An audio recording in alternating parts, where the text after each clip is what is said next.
Motivation ஒரு kick கொடுத்து உங்களை ஸ்டார்ட் பண்ண வைக்கும். ஆனா டிசிப்ளின் உங்களை கண்டினியூ பண்ண வைக்கும். ஒரு ஸ்பீட் மெயின்டைன் பண்ண வைக்கும். மோட்டிவேஷன் சொல்லும் உனக்கு எப்ப தோணுதோ அப்ப வேலை செய்யணும், உனக்கு தோணலனா அப்ப செய்ய வேண்டாம். ஆனா டிசிப்ளின் உங்ககிட்ட சொல்லும் அப்படி உனக்கு மனசு தோணுச்சுன்னா நீ வேலை செய், அப்படி உனக்கு மனசே இல்லைனாலும் அப்பவும் வேலை செய். இதைத்தான் உண்மையான டிசிப்ளின் சொல்லுவாங்க. அப்படி உங்களோட வாழ்க்கையில டிசிப்ளின் இல்லனா உங்களோட லைஃப் வந்து அவுட் ஆஃப் கண்ட்ரோல் போகுதுன்னா then this video is for you. இப்போ நான் சொல்ல போற விஷயத்த கவனமா கேளுங்க. ஒரு ரொம்பவே சூப்பரான ஆத்தர் இருக்காரு, கோப்மியர். இவர் அவரோட வாழ்க்கையில 4 புத்தகங்கள் எழுதியிருக்காரு. 4 புத்தகங்கள்லயும் 250 கொள்கைகளை சொல்லியிருக்காரு வெற்றி பெறத்துக்கு. டோட்டல் பாத்தீங்கன்னா 1000 பிரின்சிபல்ஸ். சோ இப்போ நம்மளோட மைண்ட்ல ஒரு கேள்வி வரலாம், அப்படி இவ்வளவு ஏகப்பட்ட பிரின்சிபல்ஸ் இருக்குதுன்னா அப்ப இருக்கத்திலேயே எது பெஸ்டான பிரின்சிபல்ஸா இருக்கும்? அண்ட் இதே கேள்விதான் அவர்கிட்ட கேட்டாங்க. நீங்க இவ்வளவு பல கொள்கைகளை சொல்லியிருக்கீங்க, உங்களால வெறும் ஒரு கொள்கையை சொல்ல முடியுமா ஒருத்தர் வாழ்க்கையில வெற்றி பெறத்துக்கு? இதுக்கு கொஞ்சம் தயக்கமான விதமா பதில் சொல்றாரு. இங்க பாருங்க, வெற்றி பெறத்துக்கான ரொம்பவே முக்கியமான கொள்கை அமெரிக்காவோட ரொம்பவே பிரபலமான ரைட்டர் ஆல்பர்ட் ஹாவார்ட் 20வது செஞ்சுரியிலே சொல்லிட்டாரு. அதுதான் சுய ஒழுக்கம், அதாவது செல்ஃப் டிசிப்ளின். பிறகு கொஞ்ச நேரம் நிறுத்திட்டு சொல்றாரு, என்னுடைய மிச்ச 999 பிரின்சிபல்ஸ் இதுவும் ரொம்ப நல்லதுதான். ஆனா நீங்க எதனா ஒண்ணு கேட்டதுனால நான் இதுதான் சொல்லுவேன். அப்படி உங்களுக்குள்ள சுய ஒழுக்கம் இருந்துச்சுன்னா, செல்ஃப் டிசிப்ளின் இருந்துச்சுன்னா, அப்ப மிச்ச எல்லா விதிகளும் உங்களுக்கு ஒர்க் ஆகும். இதை விட மிக பெருசா வேற எதுவுமே இல்ல. அண்ட் செல்ஃப் டிசிப்ளினுக்கு அர்த்தம் சரியான நேரத்துல சரியான வேலைகளை செய்யறதுக்கான திறன். இதை செய்யறதுக்கான மோட்டிவேஷன் உங்களுக்குள்ள இருக்குதோ இல்லையோ. அண்ட் நான் உங்க எல்லாருக்கும் சொல்லிக்க விரும்புறேன், இன்னைக்கு நாங்க சொல்ல போற புக் செல்ஃப் டிசிப்ளின் உலகத்தோட ரொம்பவே குருவா கருதப்படுற பிரெயின் ட்ரேசியோட புக். அண்ட் அந்த புக்கோட பேர் the power of self discipline, no excuses. நீங்க இது வரைக்கும் எவ்வளவு மோட்டிவேஷன் வீடியோஸ் பார்த்திருப்பீங்க, அதை விட 10 மடங்கான தாக்கம் இந்த புக் உங்களுக்கு கொடுக்கும். இந்த புக்கோட ஸ்டார்டிங்ல சொல்லிருக்காங்க, சுய ஒழுக்கம் அதாவது சுய வெற்றி, அதாவது உங்க மீது கட்டுப்பாடு வச்சுக்கணும். எந்த ஒரு நபருக்குள்ள அவரையே கட்டுப்படுத்துக்கான சக்தி இருக்குதோ அவருக்குள்ள செல்ஃப் டிசிப்ளின் இருக்கு. ஒரு வாட்டி என்னாச்சுன்னா, தாமஸ் ஸ்டான்லி அண்ட் வில்லியம் டென்கோ வந்து 500 மில்லியனர்ஸோட இன்டர்வியூ எடுத்தாங்க. இதுக்கு 15 வருஷத்தோட அதிகமான நேரம் கழிச்சாங்க. அண்ட் 11,000 மக்களுடைய சர்வேவா எடுத்தாங்க. அண்ட் அவங்க கிட்ட கேட்கப்பட்டது, நீங்க பணக்காரன் ஆயிட்டீங்க, ஆனா அவங்க கூட இருந்த மக்கள் இருந்தாங்களே அவங்க ஏன் பணக்காரன் ஆகல, அவங்க ஏன் இன்னும் போராடிட்டு இருக்காங்க? அதுல இருந்து 85% விட அதிகமான மக்கள் பதில் சொன்னாங்க, எங்களுக்கு அவங்கள விட அதிகமான கல்வியும் இல்ல, நாங்க அவங்கள விட அதிகமா புத்திசாலியான நபரும் இல்ல, அண்ட் அவங்கள விட அதிகமான நாலேஜும் இல்ல. ஆனா எங்களுக்குள்ள ஒரு விஷயம் இருந்தது, மத்தவங்கள விட ரொம்பவே அதிகமா வேலை செய்யறதுக்கான எண்ணம். அண்ட் அந்த காரணத்தினாலதான் எங்களுக்கு தோணுது நாங்க இந்த இடத்துல இருக்கிறோம். அண்ட் நம்ம பார்த்துட்டு இருக்கோம் இந்த புக்கை பத்தி. இந்த புக்கோட சாப்டர் 5 எனக்கு ரொம்பவே பிடிச்சிருந்தது. அண்ட் அங்க ஒரு பேராகிராஃப் இருக்கு, அதோட டைட்டில் இருக்குல்ல, அந்த டைட்டிலை கேட்ட உடனே உங்களுக்கு உடம்பு சிலுக்கலாம், உங்களுடைய வாழ்க்கையை மாற்றக்கூடிய இது. கவனமா கேளுங்க, எது உங்களை இது வரைக்கும் எடுத்துட்டு வந்துச்சோ இதை விட முன்னாடி எடுத்துட்டு போக முடியாது. அதாவது எந்த நாலேஜோட நீங்க இது வரைக்கும் வந்திருக்கீங்களோ இதை விட முன்னாடி உங்களால போக முடியாது. எந்த போக்கஸோட நீங்க இது வரைக்கும் வந்திருக்கீங்களோ இதை விட முன்னாடி இன்னும் போக முடியாது. எந்த புக்ஸ் உங்களை இது வரைக்கும் உங்களை எடுத்துட்டு வந்திருக்கோ இதை விட இன்னும் முன்னாடி உங்களை எடுத்துட்டு போக முடியாது. எந்த நண்பர்கள் உங்களை இது வரைக்கும் எடுத்துட்டு வந்தாங்களோ இதை விட முன்னாடி உங்களை எடுத்துட்டு போக முடியாது. அண்ட் எந்த ஹார்ட் ஒர்க் உங்களை இது வரைக்கும் எடுத்துட்டு வந்துச்சோ இதை விட முன்னாடி உங்களை எடுத்துட்டு போக முடியாது. அப்படி எடுத்துட்டு போகணும்னா அப்ப எடுத்துட்டு போயிருக்கோம். அப்ப நீங்க அந்த மாதிரியான எஃபர்ட் போட வேண்டியது இருக்கும் உங்களோட ட்ரீம்காக. எதை நீங்க இது வரைக்கும் போடலையோ அப்பதான் இது வரைக்கும் நடக்காத விஷயம் உங்களோட வாழ்க்கையில நடக்கும். நீங்க பாயிண்ட் ஏல இருந்து பாயிண்ட் பிக்கு வந்துட்டீங்க, ஆனா பாயிண்ட் பி ல இருந்து பாயிண்ட் சிக்கு போகணும்னா உங்களோட நாலேஜ் அதிகரிக்கணும், இன்னும் அதிகமான புக்ஸ் படிக்க வேண்டியது இருக்கும், இன்னும் அதிகமா ஹார்ட் ஒர்க் பண்ண வேண்டியது இருக்கும், இன்னும் எஃபர்ட்ஸ் போட வேண்டியது இருக்கும், உங்க அக்கம் பக்கம் இருக்கிற ஆட்களை மாத்த வேண்டியது இருக்கும், ஏகப்பட்ட சேஞ்சஸ் நீங்க பண்ண வேண்டியது இருக்கும். அதன் பிறகுதான் நீங்க இங்க இருந்து அடுத்த இடத்துக்கு போவீங்க. அதர்வைஸ் நீங்க இதே இடத்துல தங்கிடுவீங்க. அப்படி நீங்க பழைய வேலைகளை செஞ்சுட்டு இருந்தீங்கன்னா திரும்ப திரும்ப இந்த விஷயத்தை உங்களோட மைண்ட்ல ரிப்பீட் பண்ணிட்டே இருங்க. எது உங்களை இது வரைக்கும் எடுத்துட்டு வந்திருக்கோ அது இதை விட அதிகமா உங்களை எடுத்துட்டு போக முடியாது. அண்ட் இந்த சாப்டர்ல இன்னொரு பாயிண்ட் இருக்கு, சாதாரணத்துல இருந்து அசாதாரணமா ஆகுங்க. எந்த ஒரு மனிதனுடைய வாழ்க்கையில ஒரு மிகப்பெரிய சேஞ்ச் எப்ப ஏற்படுதுன்னா, எப்ப அவர் முடிவெடுக்கிறாரோ, டிசிஷன் எடுக்கிறாரோ. டிசிஷன் உங்களை நீங்களே மாத்திக்கிறதுக்கு, டிசிஷன் உங்களோட பிசினஸ் ஸ்டார்ட் பண்றதுக்கு, டிசிஷன் உங்களோட ஃபீல்டுல பெஸ்ட் ஆகிறதுக்கு. அண்ட் அவர் இந்த மாதிரியான டிசிஷன் எடுத்த உடனே அவரோட மைண்ட் அண்ட் பாடி முழுசா ஆக்டிவேட் ஆயிடும். அதன் பிறகு உங்களோட மைண்ட் அண்ட் பாடி உங்களை இந்த மாதிரியான வேலைகளை செய்ய வைக்கும். அதை பத்தி நீங்க நினைச்சு கூட பார்த்திருக்க மாட்டீங்க. சோ இதுக்காக தான் அப்படி நீங்க உங்களோட லைஃப்ல ஒரு மிகப்பெரிய மாற்றங்கள் ஏற்படணும்னு நினைச்சீங்கன்னா, சோ அதுக்கு நீங்க செய்ய வேண்டிய முதல் ஸ்டெப் அது என்னன்னா, டிசிஷன் எடுங்க. எதனா செய்யறதுக்கு, எதனா ஸ்டார்ட் பண்றதுக்கு. அண்ட் நீங்க என்ன செய்றீங்களோ அதுல பெஸ்ட் ஆகிறதுக்கு. அண்ட் நீங்க இந்த மாதிரி டிசிஷன் எடுத்த உடனே அதுக்கப்புறம் பாருங்க உங்களோட ஃபீல்டுல டாப் லீடர்ஸ் யார் இருக்காங்கன்னு அண்ட் அவங்க எல்லாருக்கும் இடையும் என்ன மாதிரியான குணம் குவாலிட்டி வந்து ஒரு காமனா இருக்குன்னு நீங்க இதை பாருங்க. அவங்க நாள்தோறும் என்ன செய்யறாங்க, எந்த மாதிரியான துணிகள் போடுறாங்க, யார் கூட பழகுறாங்க, அவங்க என்ன மாதிரியான புக்ஸ் படிக்கிறாங்க, அவங்க ஃப்ரீ டைம்ல என்ன பண்றாங்க, இது கூடவே யார் கூட எல்லாம் பழகுறாங்க, என்ன மாதிரியான கோர்ஸ் எடுத்துக்கிறாங்க, அவங்க என்ன மாதிரியான பாட்டு கேட்கறாங்க, என்ன மாதிரியான மூவிஸ் பாக்குறாங்க, அவங்களுடைய முழு லைஃப் ஸ்டைலையும் நல்லா ஸ்டடி பண்ணுங்க அண்ட் பாருங்க அவங்க எல்லாருக்கும் இடையே எந்த ஒரு குவாலிட்டி வந்து காமனா இருக்குன்னு அண்ட் எப்ப நீங்க இதெல்லாம் ஃபைண்ட் அவுட் பண்றப்போ அவங்களுக்குள்ள இந்த விஷயங்கள்லாம் வந்து காமனா இருக்குன்னு பிறகு அந்த எல்லா விஷயத்தையும் உங்க மீத நீங்க அப்ளை பண்ணுங்க. தென் பாருங்க ஒருவேளை நீங்களும் பெஸ்ட் ஆயிடுவீங்க. அடுத்த பாயிண்ட் வந்து அப்படி நீங்க நாள்தோறும் வெறும் 2 மணி நேரம் எக்ஸ்ட்ராவா வேலை செஞ்சீங்கன்னா அப்ப நீங்க உச்சத்துக்கு போய் சேர்ந்துருவீங்க. உங்களை நீங்களே ஒரு அடுத்த லெவலுக்கு எடுத்துட்டு போயிட முடியும் அப்படி நீங்க 2 மணி நேரம் எக்ஸ்ட்ராவா வேலை செஞ்சீங்கன்னா. ஆனா இப்ப வர கேள்வி என்ன இருக்கும்னா எங்க இருந்து இருக்கும் 2 மணி நேரம்? நானும் இந்த உலகத்தோட ரொம்ப பிஸியான பர்சன், என்கிட்ட இந்த 2 மணி நேரமே இல்ல. சோ நண்பா ஒரு வாரத்துல பாத்தீங்கன்னா 168 மணி நேரம் இருக்குது. இதுல வேலைக்காக 40 மணி நேரம் போயிடுச்சு, தூங்குறதுக்கானது 56 மணி நேரம் அண்ட் இப்ப மிச்சம் இருக்குது 72 மணி நேரம். 3 மணி நேரம் சாப்பிட தூங்க இங்க அங்க போக வரதுக்கு இந்த எல்லா விஷயத்துக்கும் 3 மணி நேரத்தை விட அதிகமா எடுத்துக்காது. அதன் பிறகும் பாத்தீங்கன்னா உங்களுக்கு ஒவ்வொரு நாளும் 5 மணி நேரம் எக்ஸ்ட்ராவா மிஞ்சும். அந்த 5 மணி நேரத்துல நீங்க என்ன செய்றீங்க? உங்ககிட்ட இருக்கிறது 5 மணி நேரம், ஆனா நான் சொல்றது வெறும் 2 மணி நேரம் உங்களோட வேலையில நீங்க எக்ஸ்ட்ராவா கொடுங்க. ஒரு மனிதர்கிட்ட ஒரு சரியான வேலை செய்யறதுக்கான நேரம் ஏன் அவர்கிட்ட மிஞ்ச மாட்டேங்குதுன்னா ஏன்னா அவர் ஒவ்வொரு மணி நேரமும் தவறான வேலை செஞ்சுட்டு இருப்பாரு. நீங்க காலையில எழுந்த உடனே ஒரு முழு லிஸ்ட் உருவாக்குங்க நீங்க என்ன நல்லா வேலை செய்யணும்னு. அதன் பிறகு நீங்க உங்ககிட்ட ஒரு கேள்வி கேளுங்க, அப்படின்னா இந்த எல்லா வேலைகளையும் வெறும் இந்த ஒரு வேலையை மட்டும் செய்ய முடியுதுன்னா வெறும் ஒரு வேலைனா அப்ப நான் எதை வந்து சூஸ் பண்ணுவேன்? உங்களுக்கு அதுக்கான பதில் கிடைச்ச உடனே அதன் மீது ஒரு சர்க்கிள் போட்டுருங்க. அதுக்கப்புறம் திரும்பவும் உங்ககிட்ட ஒரு கேள்வி கேளுங்க, அப்படின்னா இந்த நாள் முழுவதும் வெறும் 2 வேலை மட்டும் செய்ய முடியும்னா அப்ப அந்த 2 வேலை எதுவா இருக்கும்? அதுக்கப்புறம் 2வது வேலை மீது சர்க்கிள் போடுங்க அண்ட் இதே மாதிரியே 3வது டாஸ்க் மீது செய்யுங்க.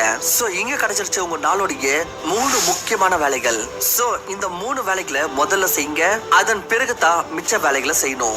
அடுத்த பாயிண்ட் வந்து வேலை செஞ்சீங்கன்னா வெறும் வேலை மட்டும் செய்யுங்க.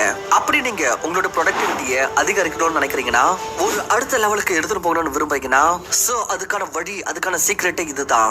நீங்க வேலை செய்யறீங்கன்னா வெறும் வேலை மட்டும் செய்யுங்க, அது தவிர வர எதுவுமே இருக்க கூடாது. வேலை செய்யறப்போ நடுவுல ரீல்ஸ் பாக்குறது, ஷார்ட்ஸ் பாக்குறது, வாட்ஸ்அப்ல சாட் பண்றது, மத்தவங்களோட ஸ்டேட்டஸ் பாக்குறது எதுவும் இல்லனா எதுவும் இல்ல. அப்படி உங்களுக்கு நடுவுல கால் வந்துச்சுன்னா அப்ப சொல்லுங்க நண்பா ஒரு வேலையா இருக்கிறேன், கொஞ்சம் இம்பார்ட்டன்டான வேலை, நாம அப்புறமா பேசலாம். அப்படி நீங்க திரும்ப திரும்ப உங்களோட நண்பர்கிட்ட இதே மாதிரி சொல்லிட்டே இருந்தீங்கன்னா அப்ப உங்களோட நண்பர்களும் புரிஞ்சுப்பாங்க நீங்க கொஞ்சம் முக்கியமான வேலை செய்யறீங்க அண்ட் எப்பவுமே ஒரு இம்பார்ட்டன்ட் வேலை செஞ்சுட்டு இருப்பாரு. சோ டிஸ்டர்ப் பண்ண வேண்டாம் தேவையில்லாத வேலைகளுக்கு. அண்ட் 2000 வருஷத்துக்கு முன்னாடியே கௌதம் புத்தர் சொல்லிருக்காருல்ல, இது கவனமா கேளுங்க, இது உங்களோட வாழ்க்கையை மாத்திரலாம். பேசுறப்போ வெறும் பேசுங்க, பாக்குற சமயத்துல வெறும் பாருங்க, கேட்கிற சமயத்துல வெறும் கேளுங்க அண்ட் வேலை செய்யற சமயத்துல வெறும் வேலை மட்டும் செய்யுங்க. இங்க பாருங்க நீங்க ரெஸ்ட் எடுக்க வேண்டாம், தூங்க வேண்டாம் நான் சொல்லல, நீங்க என்ஜாய் பண்ண வேண்டாம், ரீல்ஸ் பார்க்க வேண்டாம், பாருங்க உங்களோட வாழ்க்கை உங்க இஷ்டம் தான், ஒன்னும் பிரச்சனை இல்ல.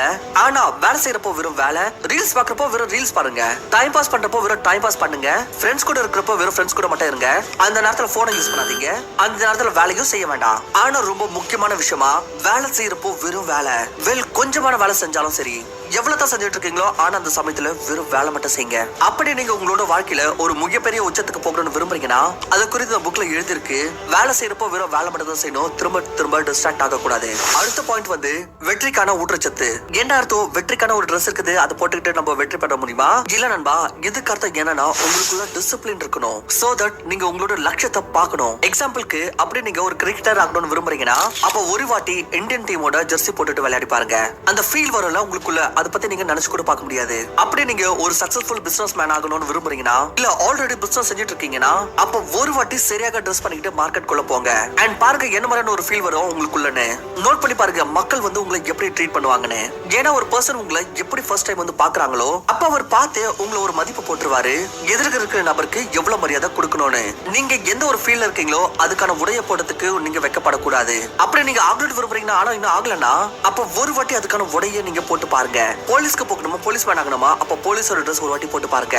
எந்த ஃபீல்ட்ல போறீங்களோ பாருங்க அதோட உடை என்ன, அதோட வந்து ஆடை என்னன்னு, அந்த வஸ்திரத்தை ஒரு வாட்டி நீங்க போட்டு பாருங்க, அதோடைய ஃபீலை உணர்ந்து பாருங்க, உங்களுக்குள்ள இருந்து ஒரு டிஃபரெண்ட் லெவலான ஒரு மோட்டிவேஷன் வரும். அடுத்தது வந்து டிசிப்ளின் அண்ட் மணி. இந்த மணி சாப்டர்ல பாத்தீங்கன்னா ஒரு ரொம்ப சூப்பரான விஷயம் சொல்லிருக்காங்க, கவனமா கேளுங்க. அப்படி நீங்க ஒவ்வொரு மாசமும் உங்க வருமானத்தோடைய 10% பங்கை நீங்க சேமிச்சு வச்சீங்கன்னா அப்ப நீங்க பணக்காரனா ஆக மாட்டீங்க, பட் எஸ் நீங்க ஃபைனான்சியல் ஃப்ரீ கண்டிப்பா ஆக முடியும். முடியும். பட் நிறைய பேர் சொல்லுவீங்க, எங்களால 10% வந்து சேமிக்க முடியாது, எங்களோட வருமானமே ரொம்பவே கம்மியா இருக்குது, இருக்கிற எல்லா பணமே பாத்தீங்கன்னா செலவாயிருது. சோ இந்த ஆட்களுக்காகவே அடுத்த பாயிண்ட்ல சொல்லியிருக்காங்க, அப்படி நீங்க 10% சேமிக்க முடியலன்னா ஒன்னும் பிரச்சனை கிடையாது. உங்களால 1% வந்து சேமிக்க முடியுமா நீங்க சம்பாதிக்கிறதுல? இங்க நீங்க நோ சொல்ல முடியாது.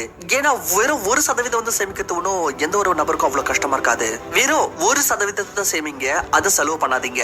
சோ பாக்கலாம், அப்படி நீங்க சம்பாதிக்கிறதுல வெறும் 1% வந்து சேமிச்சீங்கன்னா என்ன ஆகுதுன்னு நினைச்சுக்கலாம். நீங்க வந்து மந்த்லி சம்பாதிக்கிறீங்க 1 லட்சம் ரூபாய், என்ன சம்பாதிக்கலையா? அப்போ சம்பாதிக்கல, வெறும் வீடியோ பார்க்கறதுனால என்ன ஆகும்? சம்பாதிங்க. சரி, சம்பாதிச்சிருங்க எப்படி ஒரு நாள்? இப்போ பிராக்டிகலா வருவோம். நினைச்சுக்குவோம், ஒரு நபரோட சாலரி மினிமம் 15,000 ரூபான்னு. per month 15,000 ரூபாயோட 1% ஆகுது 150 ரூபாய். அண்ட் நினைச்சப்போ உங்களுடைய வயசு 24. சோ 24 வயசுல இருந்து அப்படி நீங்க ஒவ்வொரு மாசமும் 150 ரூபாய் சேமிச்சீங்கன்னா அத ஒரு நல்ல மியூச்சுவல் ஃபண்ட்ல SIP மூலமாக இன்வெஸ்ட் பண்ணீங்கன்னா அண்ட் ஒரு ஆவரேஜ் ஒரு நல்ல ரிட்டர்ன் 15% கிடைக்குதுன்னு நினைச்சிட்டு போகுவோம். சோ நீங்க 60 வயசுல ரிட்டையர் ஆகுறப்போ எவ்வளவு இருக்கும் நீங்களும் நினைச்சு பாருங்க.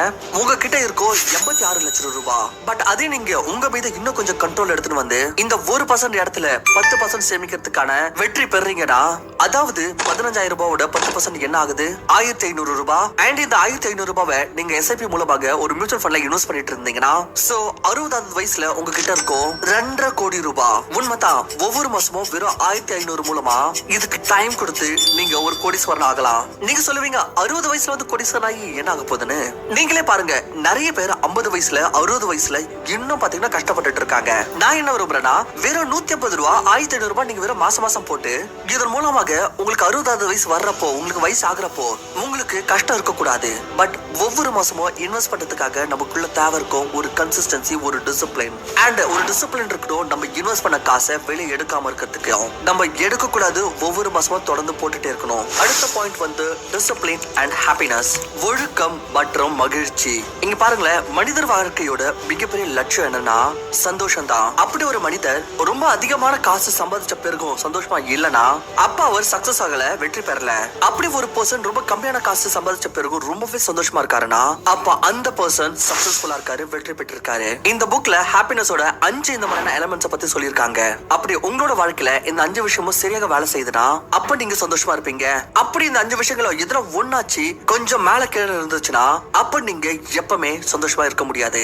சோ என்ன அந்த 5 விஷயங்கள் வாங்க பாக்குவோம். முதல் விஷயம் வந்து health and energy. Just imagine, ஒரு நபர் இருக்காரு, அவர்கிட்ட கோடிக்கணக்கான சொத்து இருக்குது. ஆனா அவர் ஒவ்வொரு நாளும் ஹாஸ்பிட்டலுக்கு போக வேண்டியது இருக்குது. அவருக்கு ஒரு வாழ்க்கையோட பாதி நாட்கள் ஹாஸ்பிட்டல்ல கழிக்க வேண்டியது இருக்கும். நீங்க சொல்லுங்க, இந்த நபர் சந்தோஷமா இருப்பாரா? நீங்க எவ்வளவு சம்பாதிச்சாலும் சரி, உங்களோட ரிலேஷன் எவ்வளவு நல்லா இருந்தாலும் சரி, எல்லாமே ரொம்ப சிறப்பா போயிருந்தாலும், ஆனா உங்களோட ஹெல்த் சரி இல்லைன்னா அப்ப நீங்க எப்பவுமே சந்தோஷமா இருக்க முடியாது. சோ முதல் எலிமெண்ட் வந்து ஹெல்த். அப்படி இது சரியா இருந்துச்சுன்னா எல்லாமே சரியா இருக்கும். அப்படி இது இல்லைன்னா வேற எது இருந்தோம் பிரயோஜனம் இல்ல.